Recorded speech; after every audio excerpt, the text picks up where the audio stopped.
Language and literature. Explains the use of the literary elements of the story: theme, plot, setting, character, point of view. Identify symbols within the text and evaluate the author's use of symbolism to convey ideas.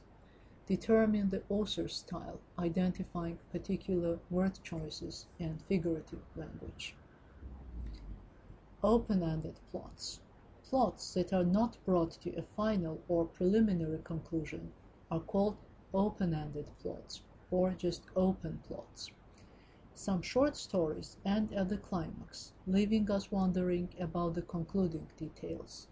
A short story which ends with a climax is said to have an open-ended plot. Can you remember some other literary works with open-ended plots? What is the climax of All Summer in a Day? Setting in science fiction. Setting plays a far more important role in science fiction, and a qualitatively different one, than it does in mainstream fiction. It is less a backdrop for action and characterization, and more a key element that is intimately related to plot, character, and the story as a whole.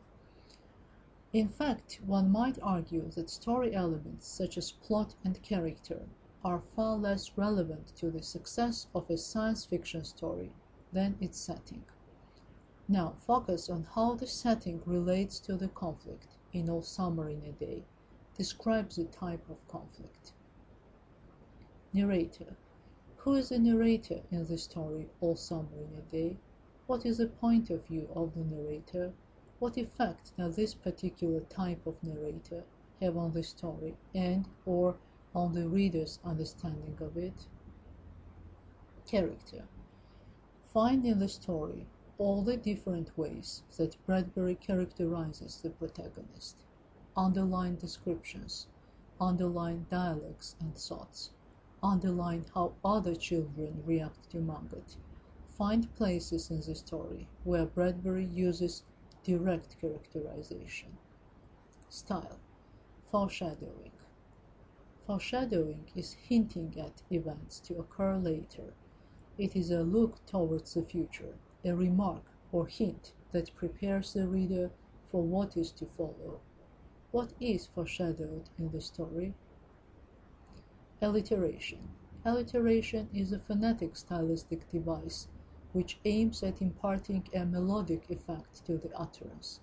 The essence of this device lies in the repetition of similar sounds, in particular consonant sounds, in close succession, particularly at the beginning of successive words.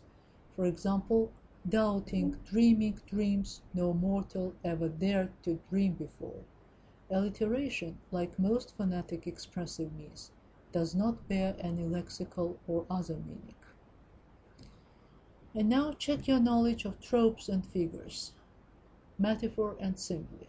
If metaphors equate two ideas despite their differences, similes allow the two ideas to remain distinct in spite of their similarities. A metaphor is actually a condensed simile, for it omits as or like. Based on the above definitions, decide whether each quote from the story, All Summer in a Day, is an example of a simile or a metaphor. The children press to each other like so many roses, like so many wits intermixed. Does this quote encompass only one stylistic device?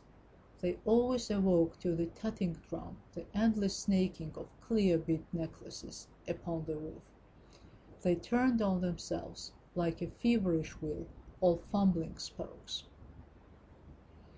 She was an old photograph dusted from an album, whitened away, and if she spoke at all, her voice would be a ghost.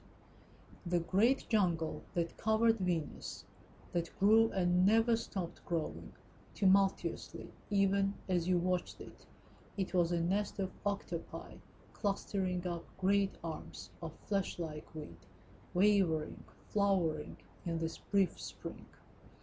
They were running and turning their faces up to the sky and feeling the sun on their cheeks like a warm iron. Hyperbole. Hyperbole is a lexical stylistic device with the function of intensification. It is a deliberate overstatement or exaggeration, the aim of which is to intensify one of the features of the object in question to such a degree as to sometimes show its utter absurdity. Hyperbole is a device which sharpens the reader's ability to make a logical assessment of the utterance through deliberate exaggeration. It is important that both communicants should clearly perceive that the exaggeration serves not to denote actual quality or quantity, but signals the emotional background of the utterance. The most important function of hyperbole is the emotional expressiveness. If this reciprocal understanding is absent, hyperbole turns into a mere lie. Hyperboles often create the pathetic and comic effect. Literature has an urgent necessity of the artistic exaggeration of reflection of the world. Are there any hyperboles in the story? Epithet. Epithet relies on the foregrounding of the emotive meaning. The emotive meaning of the word is foregrounded to suppress the denotational meaning of the latter.